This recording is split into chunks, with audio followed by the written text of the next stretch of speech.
Praise the lord. పరిశుద్ధ తండ్రి నామములో అందరికీ వందనాలు. ఈరోజు ఆదరణ వాక్యం పరిశుద్ధ గ్రంథంలో చూసినట్లయితే యెషయా గ్రంథం 8వ అధ్యాయం 13వ వచనములో, సైన్యములకు అధిపతి యగు యెహోవాయే పరిశుద్ధుడు అనుకొనుడి, మీరు భయపడిన వాడు ఆయన కోసరమే దిగులు పడవలెను.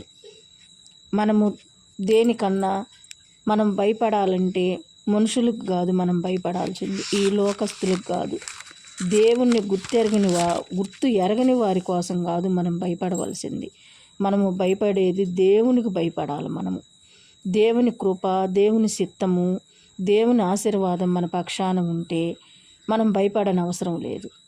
కానీ ఈరోజు మనం భయపడుతున్నామంటే దేవుని కృప మనలో లేదు, దేవుని చిత్తం మనకు లేదు, దేవుడు మన పక్షాన లేడు. అందుకే మనం భయపడుతున్నాము. ఏదో ఒక రోజు మనము ఈ దేహము విడిసి, ఈ శరీరం, ఈ ఆత్మను విడిసి మనం వెళ్ళిపోవాల్సింది. అది ఒక రోజు ఆ దినం వస్తుంది. అలాంటప్పుడు మనము ఈ లోకంలో శాశ్వతం కానప్పుడు ఈ లోకస్తులకు చూసి భయపడటం, ఈ అబద్ధికులు, ఈ అన్యాయస్తుల మధ్య భయపడటం అవసరమా? దేవునికే మనం భయపడాలి.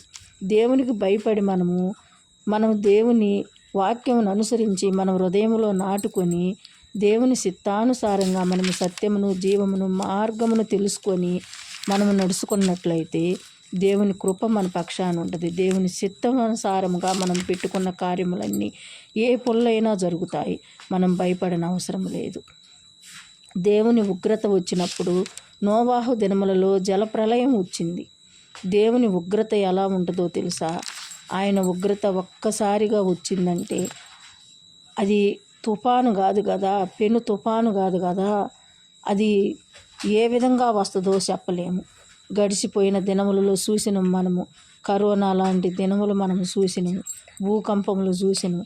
దేవుని ఉగ్రత ఆ విధంగా ఉంటుంది. కాబట్టి మనము పరిశుద్ధ గ్రంథమును అనుసరించి దేవుని వాక్యానుసారంగా దేవుని వాక్యం మన హృదయంలో నాటుకొని మనము ఈ దినములలో ఇప్పుడున్న పరిస్థితుల్లో ఎక్కడ చూసినా యాక్సిడెంట్లు, ఎక్కడ చూసినా కానీ ఈ భయంకరమైన జబ్బులు, ఈ అనారోగ్యాలు, వీటి మధ్యలో దేవునికి మనము ఎంత దగ్గరగా ఉంటామో, భయభక్తులు కలిగి నడుచుకుంటామో, మనము దేవుని చిత్తానుసారంగా నడుచుకుంటాము. అప్పుడు మన కార్యములు సఫలమవుతాయి. మన ఆరోగ్యాలు కానీ, మన పిల్లల పట్ల కానీ, మనం చేసే పనుల్లో కానీ దేవుని